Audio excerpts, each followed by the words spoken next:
Hey, it's MJ from the Coaches Panel. I hope you're well and welcome to a SuperCoach Strategy Roundtable where we here at the Coaches Panel help you navigate your way through the coming weeks of SuperCoach, but specifically of this week to navigate your way through the challenges that round 13 may be throwing at you and some potential ways you can improve your team over the next couple of weeks. It's MJ running solo.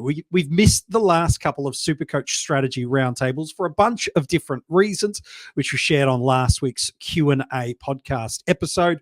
But regardless, we couldn't allow the challenges of coordinating the other members of the panel and me not getting us in the way yet again from giving you a podcast. So we've done that. We've got to talk about the cash cows, don't we? There's a bunch of trade downgrade options that in SuperCoach we're looking to. I want to look at that. There's 10 potential trade targets I want to talk you through.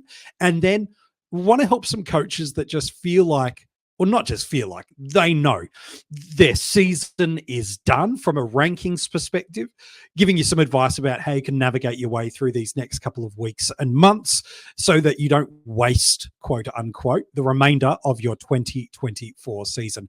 Right out of the gate, just a quick reminder for you though, we are 1 week down of a 4-week multi-buy split. It means in SuperCoach, you've got available to you an ease of 3 trades every single week. You may, if you've still got some boosts or a single boost left, you could do as many as 4 moves per week if you've got any trade boosts available to you. So potentially a really great moving period for coaches that have got a little bit of flexibility in that space. But we have got 4 teams that are now free from any more buys for the remainder of the season. North Melbourne, Brisbane, the Giants and the Swans. We are going to look at some of those players, but they're really important players for us. I mean, tactically and structurally, there have been some really important players. Zorko, Whitfield, Heaney, Sheasel. And then even if you want to throw in a couple of the cash cows that we've really been dependent on at various times through the season that may still be sitting on your benches or now having to come on field in Revel. Maybe you're still rolling with a Roberts. I don't think there's too many of us that are, but potentially you're still there. McKirch is still a couple of weeks away, but there's a bunch of different ones, let alone then some of the ones we're about to talk about. So a really important bunch of teams. And while we are without Port Adelaide and Fremantle, this should be one of our easier ones, but we are going to lose some really powerful options this week. Jackson's been a really good pick in our starting squads and has shown a really good score and arguably a top 6 scoring forward, let alone his ruck versatility. Sarong's been one of the best mids all year. Ryan's arguably going to continue to be the best defender for the year. Then you've got guys like Young rolling through there. Clark's been really good. Brayshaw has been more than handy, and Jeremy Sharp, one of the best money-making options for us throughout the season. So while it's going to be easier to get 22 scoring prospects on field this week, my encouragement to you is simply this. This is the week, while you can get more players on field, you should be setting yourself up for success for the coming 2 buys. Round 15 is going to be a heck of a lot of pain, specifically through our midfields and arguably even through our forward line as well.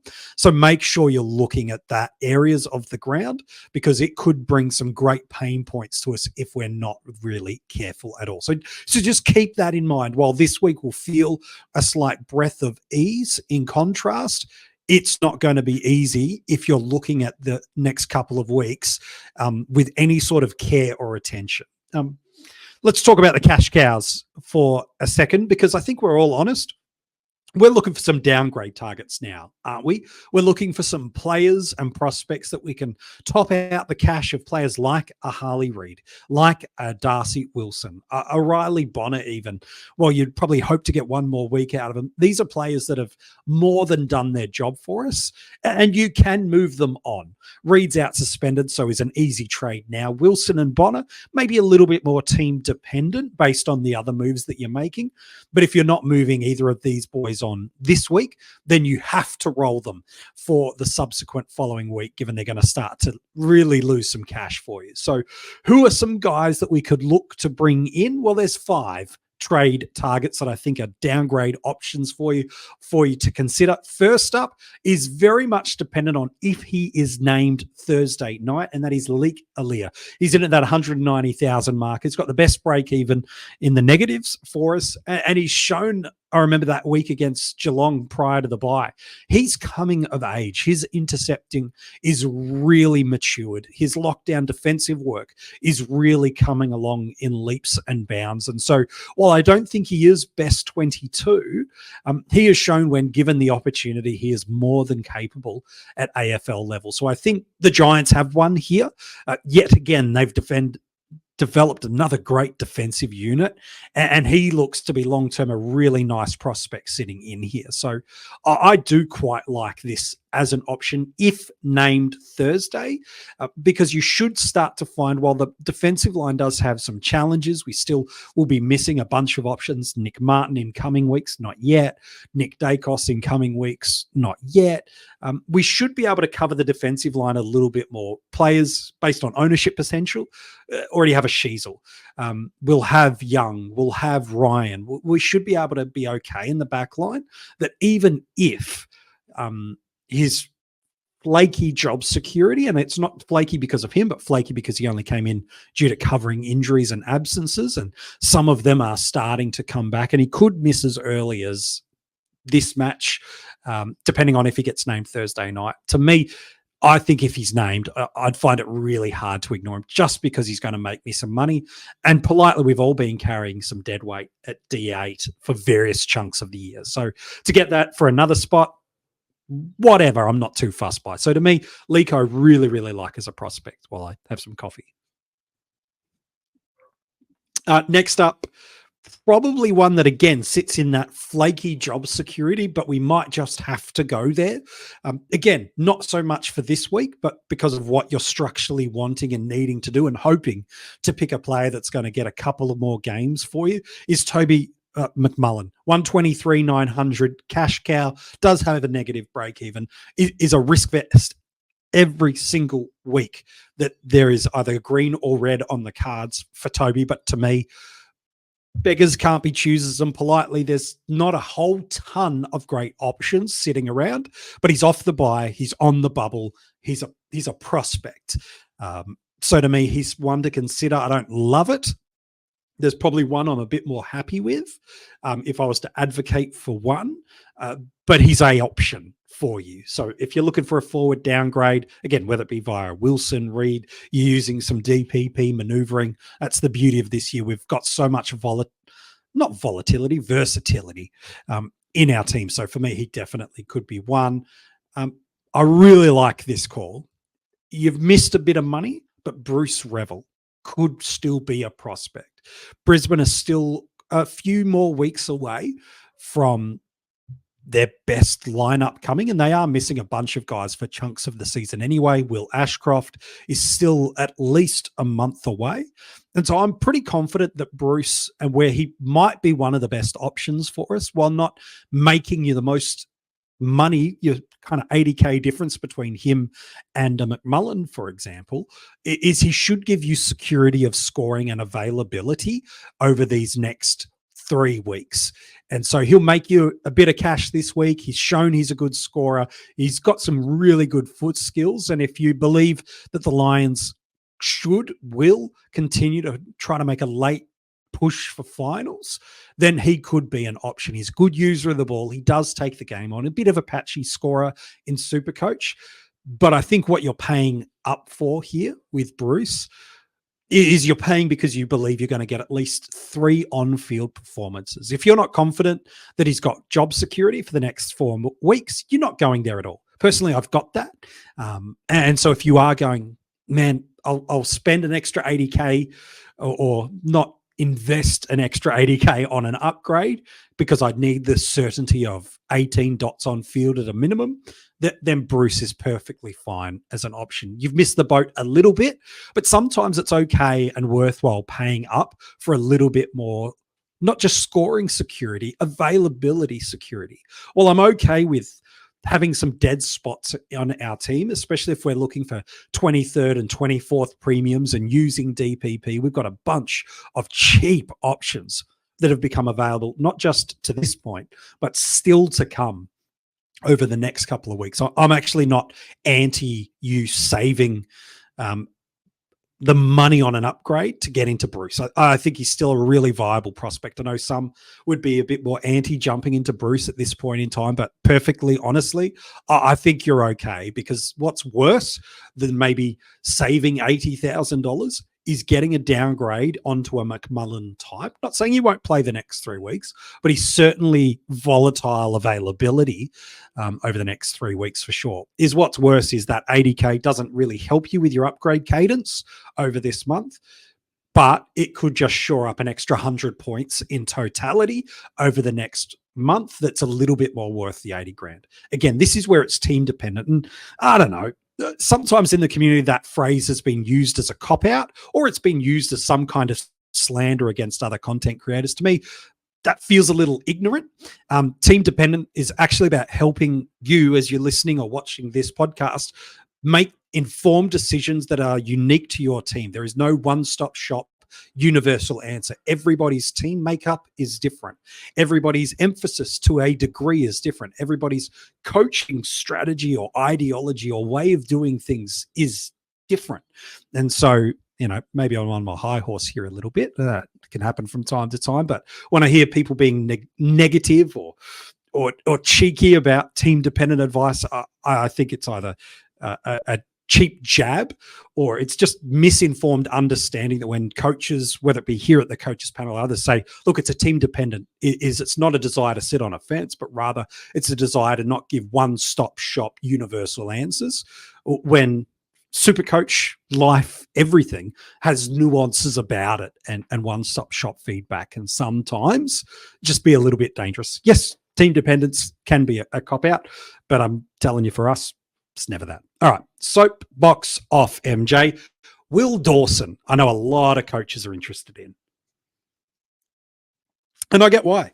117,300, break even of -7, so not great from a cash generation, but the average is okay. But this is why I think coaches are interested in Will Dawson. Number one, we know North Melbourne are just going to continue to learn and develop about that list as much as they possibly can. So they're going to give kids like Will as much opportunity to succeed. So he's going to get opportunities and games. So I think that's one appeal. I think the second is his DPP is really handy for us, especially if you're an owner or about to become an owner of a Zach Fisher, or you're a current owner of an Alex Sexton, because what it does is it opens up squad versatility of how you can move players around. And if you're going to get a D8 or F8 dead spot, you might as well have it off a guy that A, could play some weeks, or B, enables you that versatility of movement, so that as you look to build squad depth into your team, all of a sudden a player like Fisher could be finding himself at any given week at F6 or at D6. It enables movement and versatility along with the premiums you might get. So all of a sudden now a Tom Powell could be over the next month. You might go, no, I'm going to push Tom Powell to be my floating cover in my midfield and forward lines. And ideally, I'm going to start looking to a Fisher type that if I lose a premium in my forward line, okay, I move Powell on, Fisher can go into the back line. I lose a premium in the midfield due to the way the buys work, or an injury or suspension comes, I can move things. And as the year gets on in SuperCoach, trade scarcity becomes a legitimate thing. And so a player like Dawson, I think, is really important. Now, are you trading him to this week if he's not named? Look, probably not.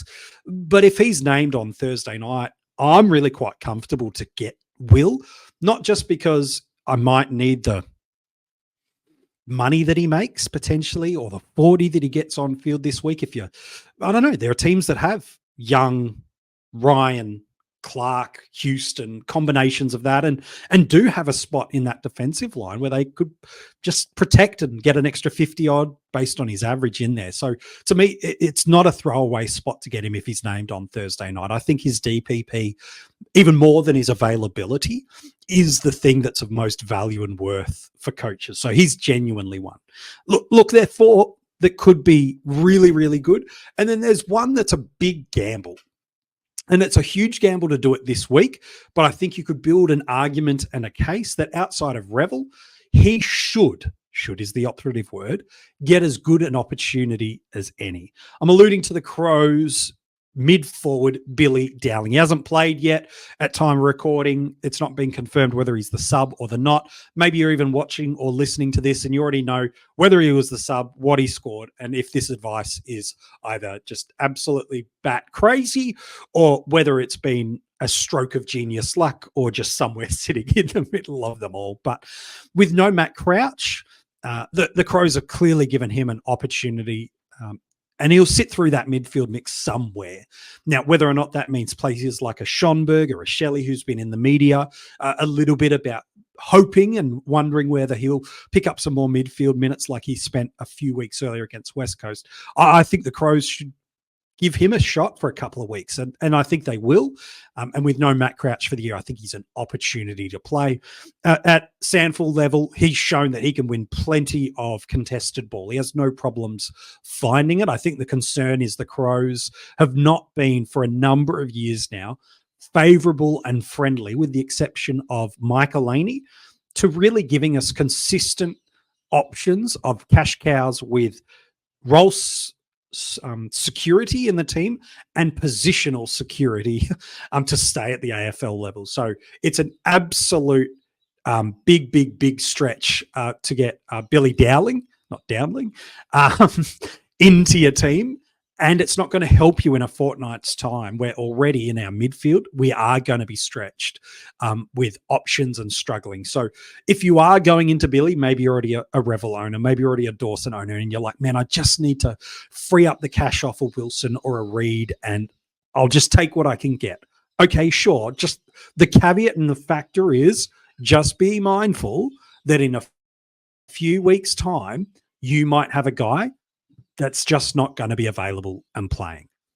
It's a potential, and that's more just because the Crows, as much as I'm a Crows fan, should give super coaches no confidence that he's playing consistently vest-free football. But again, the argument to that, he just needs to play round 13, round 14, round 15. He's off the bye anyway. And now all of a sudden, you never see him on field again. The risk with that is coaches that are balancing their moves with getting the Revels, getting the Dawsons, things like that, they can still get him in round 16 as a part of freeing up money for their final upgrade or upgrades, and they already know what they're jumping into and potentially using an M10 spot or an F8 spot and getting that and getting visibility. So that would be the only thing. Personally, if I was to recommend one, if it's on-field scoring you're needing and security they're going to play over the next month, I'd be leaning to Revel. If it's squad versatility and you're not really too worried about the score that you get during the buys from them, then Dawson's probably the one, especially if you're a Sexton owner and you already are or are about to become an owner of Zach Fisher. For me, then Dawson sits in that mix. All right, let's help you with some upgrades, shall we? So we've looked at a couple of the downgrade options that I think are viable prospects. I didn't mention Hutchison, by the way, from the Eagles, purely just because you can get him after the bye. And you don't need to. I don't think there's any urgency that you must get him this week. Who would the guys I would be targeting this week? As always, it depends on what's your focus in terms of leagues or ranks, determines on where you've got upgrades you need to be making. Are you heavy in any one particular spot? Are you in contention or out of contention? Because it changes a bunch of different things. And what I've done with this is an assumption that there's probably two, if not three players that based on ownership percentage, coaches already have. The two that I'd be leading with is Heaney and Sheasel. Based on ownership percentages, most coaches own them. The damage has certainly been done if you haven't owned them for big chunks of the year. And while you could still be in contention without them, you've required a lot of other variables to go well for you to be able to get there. And so my 10 players I'm suggesting are based on the premise that ownership levels have Heaney and Sheasel so highly across this format that you're probably not looking to them because you already have them. If you don't, okay, well, now you've got to factor them in, but that would be there. The other one is Tom Powell. I don't think people that don't own him are looking to him as a trade-in target. Those that have him, it's probably not going to be worth the trade out. If anything, I'd be encouraging you to look to fade Powell to your bench is probably the more likely prospect. All right, who are the 10 players that I think you could look at as a trade-in target this week? For me, let's go right to the back line is where we're going to start all things off. And let's talk about Nick Haynes. Over his past 3 weeks, he's enjoyed a little bit more freedom, and we're seeing that with that 116 a fortnight ago to 97 before the buy. And he's priced at this 410 marker with a break even at a level that should give us some great cash making. But again, our backlines are so strong at the moment. And so really what you could be looking to with Haynes is something we've talked about a little bit on this podcast. Is you're already a Dacos owner, you're already a Houston owner, you're already a Ryan owner. Maybe you've got a Young, a Sicily, a Martin, maybe a Sexton rolling through that, whatever it is. You're like, MJ, I don't really need a defender. No, but what you might need in time is you might actually need some depth in your squad to enable movement and versatility to have a D7. And at 410,500, he's as good a prospect as we can get. He's got a history of going 90 odd over his last 3 weeks. He's going as good as anyone that you could imagine based on this price range. And I think he's a really good pick. That if you're a little bit cash strapped, maybe because you're making some upgrades elsewhere, or just the way you've been able to balance your squad's money is you're not really got much to move. With very little cash injection, you can make the movement from a topped out rookie or even a dead rookie at D8, whether that be a Reed, Marty Hoare, Blake Howes, if he's not named this week, for example. Caulfield, I know he's still sitting around in a bunch of teams. It's not that hard to be able to, it's a couple $100,000 to get off a dead option into Haynes, and all of a sudden you build squad depth, scoring prospects, and certainly a player that should play through these next couple of weeks with relative confidence. So if you're a little cash strapped in your defensive line and you're looking for a prospect that you could push to your bench as the season goes on, then I'd certainly suggest Nick Haynes as a prospect to you. If we want to stay in that back line, Lachie Whitfield for me is great value. Coming off a 69 means he does have a break even that, while attainable, does mean that if he doesn't hit his higher than average of 99, he is going to leak a little bit more cash. But on his day, he's a 110, 115 scorer, and at under 500,000 to be able to get a guy that over the next 4 or 5 weeks has a relatively decent run and doesn't have any screaming tags rearing at him of multiple weeks anyway.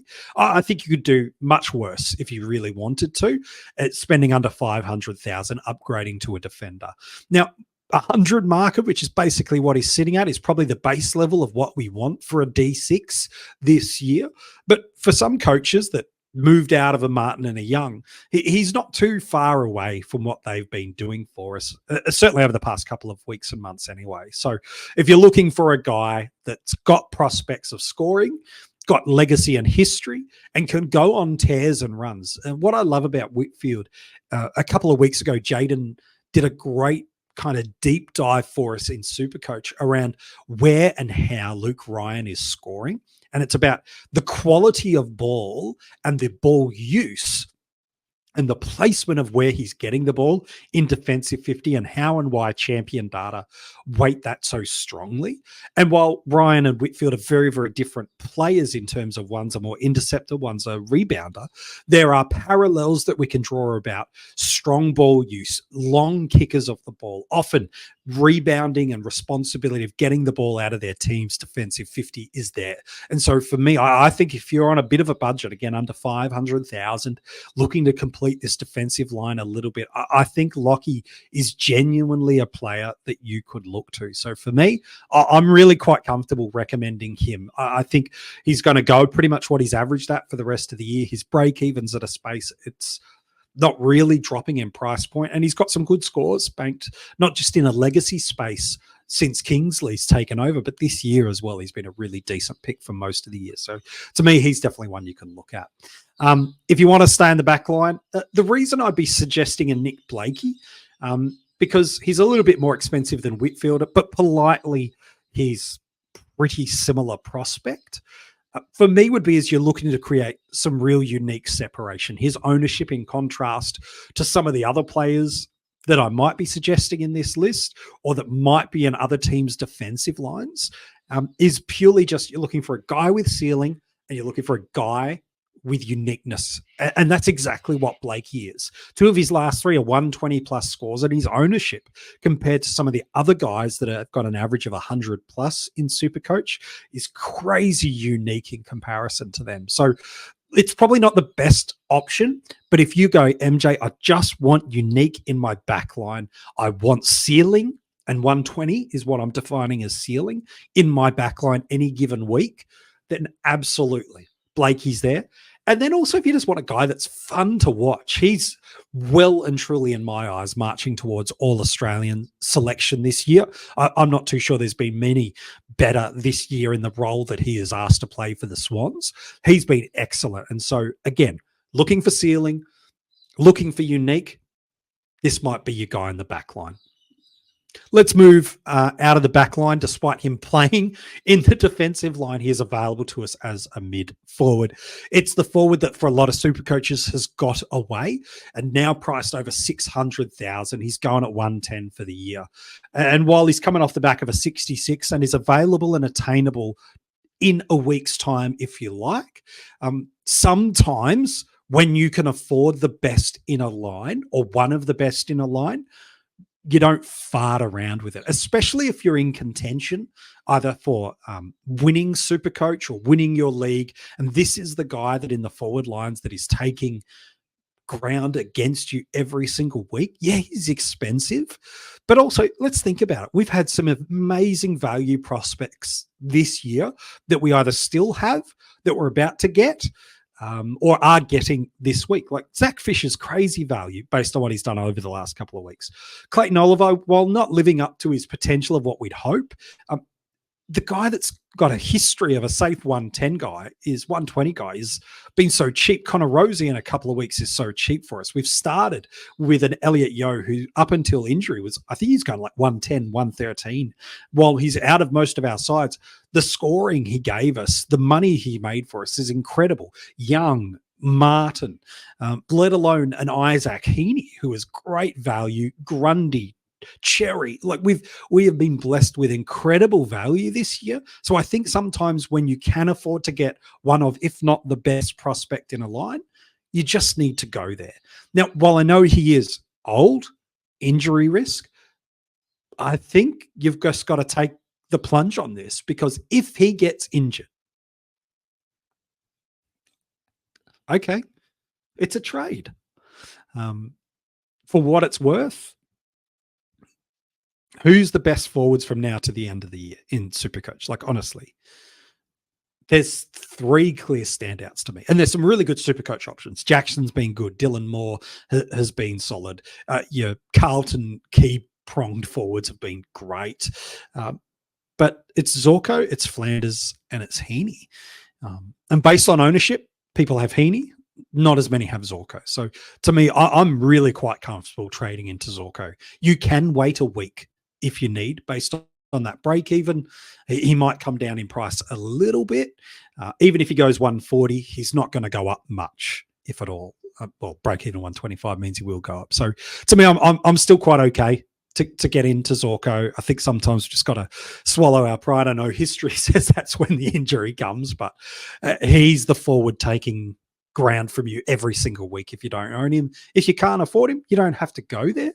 But if you can afford him and it's not going to break your upgrade cadence over the next month, then I think you can go there. The other one that I think, and rightfully so based on what people are doing as a trade-in prospect this week, is getting into Zach Fisher. Under 500,000. He's been sensational for us since he's finally got the role that coaches were hoping he would have monopoly on over big chunks of the season. Well, he's got it over the past 3 weeks. A lower score of 113, a top score of 140, and a break even of 56 means he's still got money to make, and it's destined towards getting, well, in this role, at least over the next few weeks, I can't see why he doesn't push towards 550, 600,000. While the price might not matter yet at this point, if this Sheasel movement changes back. Colby McKercher comes back in a couple of weeks' time. He might not get as much monopoly of ball movement as he has, and then maybe we could look to move him on. But at this point in time, with a forward line that has some volatility outside of really the top couple, a defensive line that he could slip into, and a player like a Will Dawson or a Sexton that he enables great fluid movement for us, to me, to get a guy who clearly can go 110, averaging nowhere near that based on his price point and under 500K. I'm pretty happy to get into Zach. He's rightfully so one of the most traded in prospects of the week. And whether he's in your defensive or forward line over the next couple of weeks, he'll at least protect you a little bit more. In the midfield, here's an interesting one. Now, I don't know if this is the best move to make at $608,000, but Chad Warner has probably one of the best ceilings going around for us. He's got a break even in the 30s, so he's going up. Again, the price only matters when you start to trade out of them, but his past fortnight of 144 and 172 has been incredible. Here is a guy that is delivering on what we all thought he was going to be in 2023 based on how he ended 2022. He's now hit that spot, burst out of stoppage, impacting the scoreboard, both himself and through score involvements, winning the ball in contested moments, using it well, like literally being a SuperCoach love child with the scoring components that we all love and see at the moment, hits your unique box, hits the ceiling box. And while you're about to see some really cheap options that understandably so will feel more tempting to you, if again, much like we talked about with a couple of options in his teammate in Blakey, if ceiling and separation from the pack are two key drivers for the upgrades you're looking for, then Chad's got to be someone you look at, isn't it? At the end of the day, while we don't want to get lost in the pack, you do need to create some kind of separation from the pack. And he's gone 113 for the year, and I genuinely don't see a legitimately good argument for why he couldn't at least maintain that. Now, yes, you are paying for it. Absolutely. But gosh, going 150 plus in his past 2 weeks based on his average, I think it's like 138 in his last three. It's as good as anybody in SuperCoach based on what he's doing this year. He won't pick up forward status. He is a goal-kicking midfielder. He is spending some time off half forward, but it's nowhere near enough to be a consideration. So unique and ceiling, that's your MO, and you've got money to spend. Chad's your boy.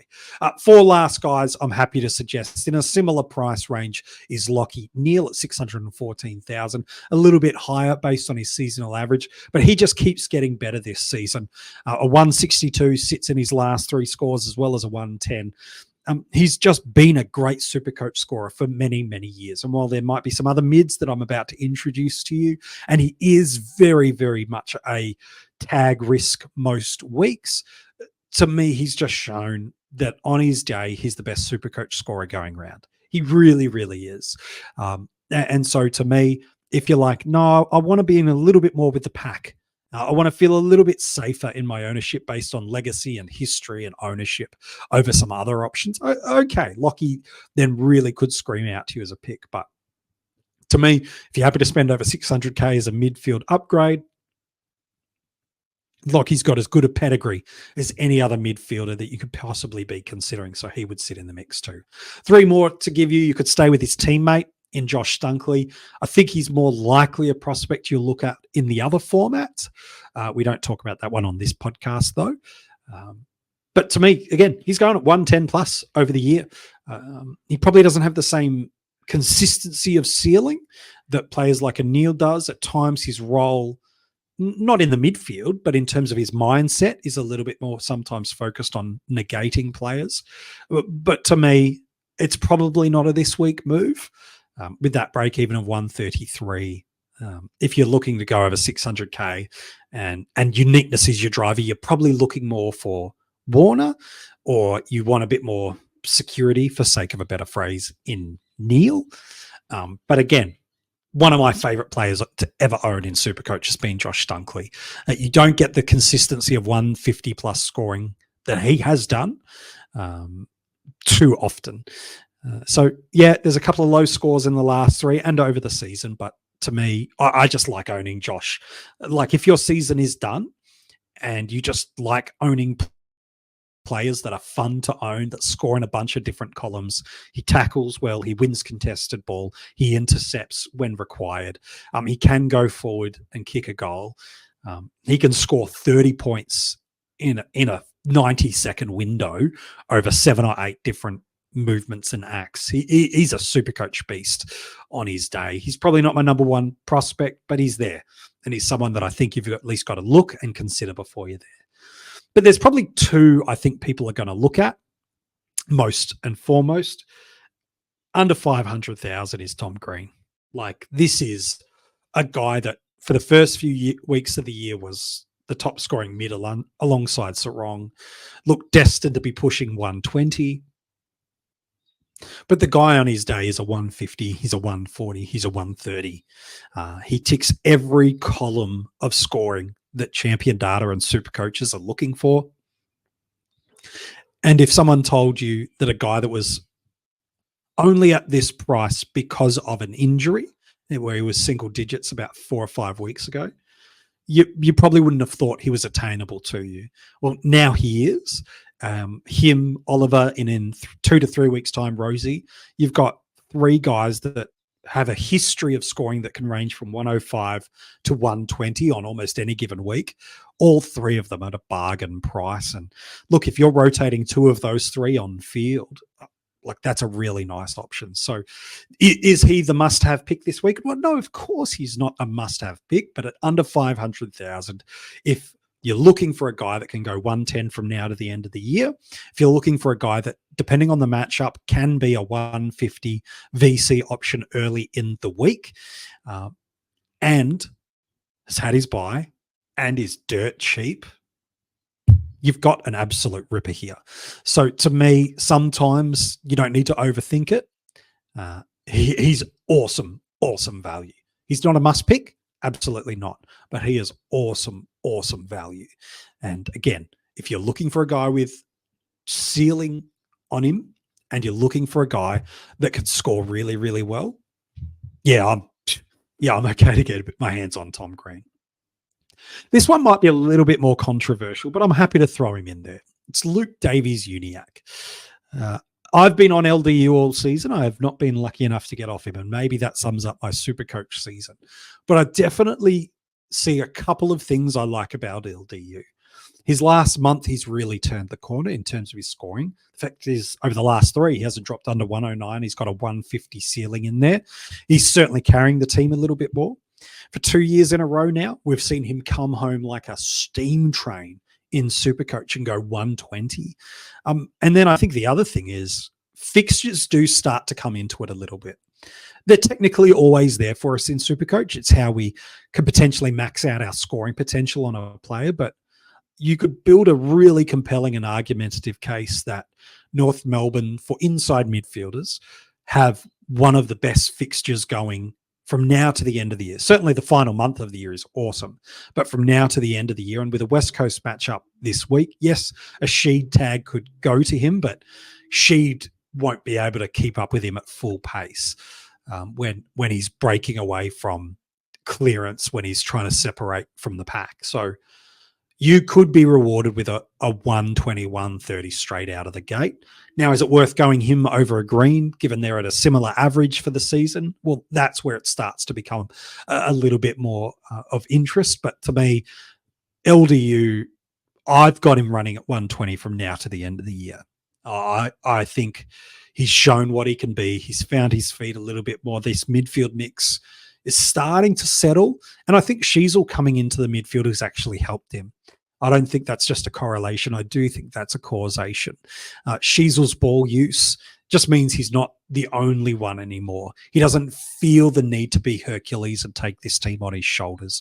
Wardlaw's defensive pressure and extra assistance at the contest means LDU's able to not be the only one going in and crashing into winning the ball. He's also able to become a second touch player and get the slightly more uncontested, although it still would qualify as one, but not have to win the ball on the ground, farm out the handball. He's able to burst and run and gun a little bit more. So for me, I've got him going 120 from now to the end of the year.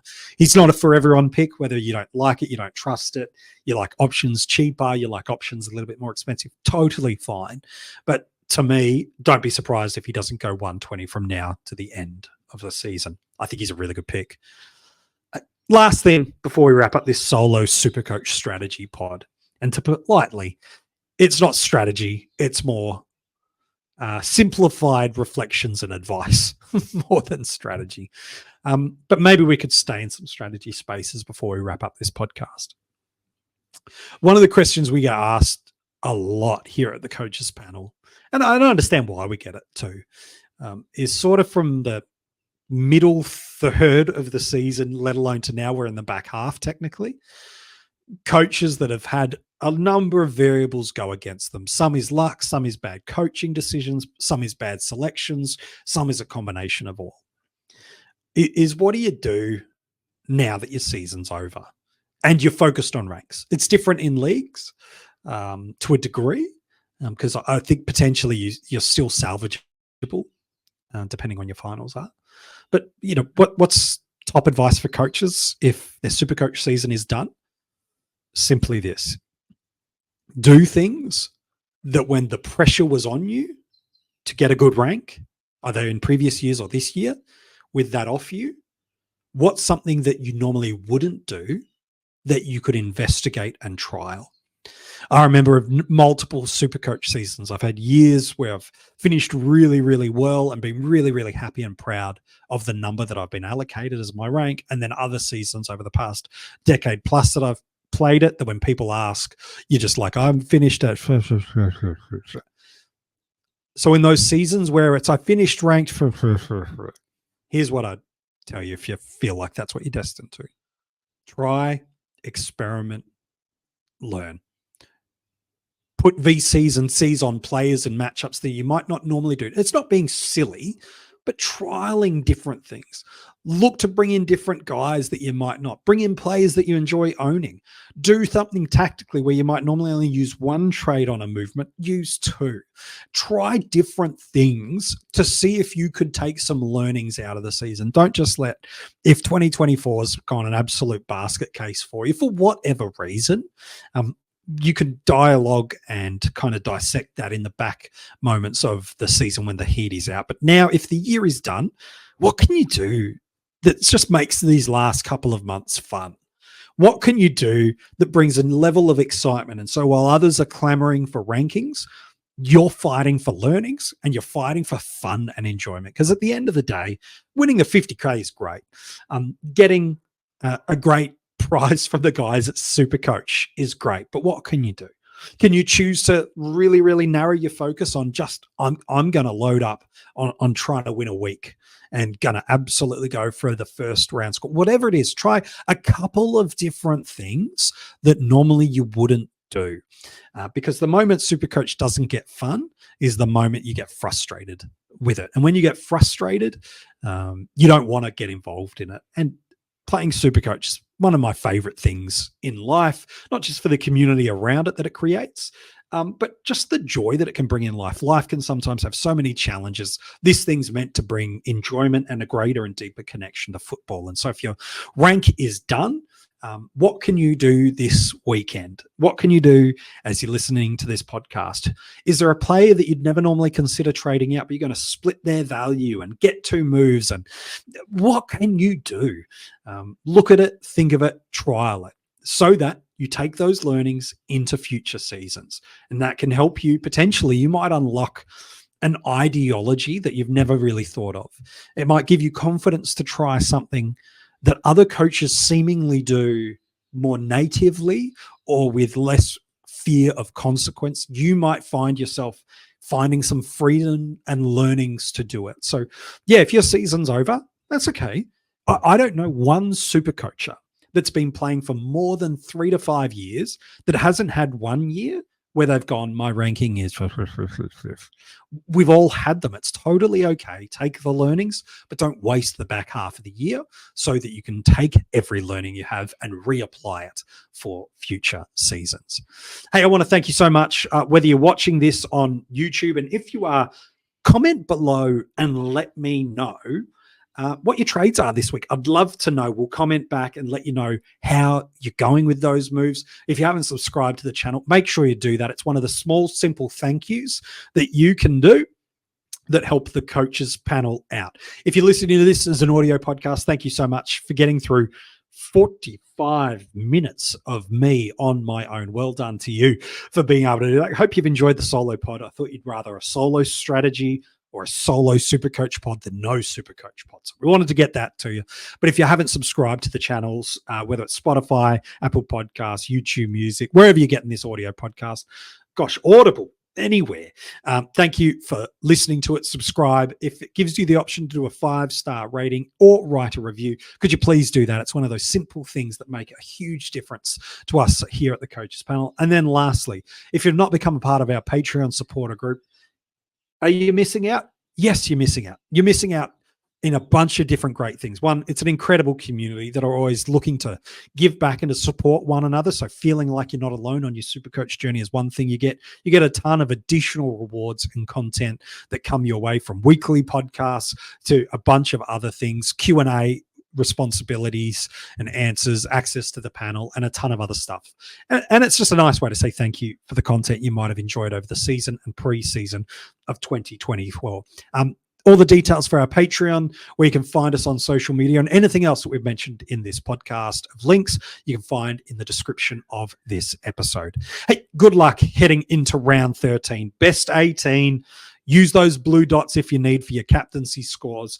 Make some bold, aggressive moves, and I hope the moves you do make pay off absolutely incredibly for you. But from me, on behalf of the rest of the coaches panel, good luck this week. Set yourself up for success for the coming weeks and months ahead, and we will be back with you very, very soon talking all things SuperCoach.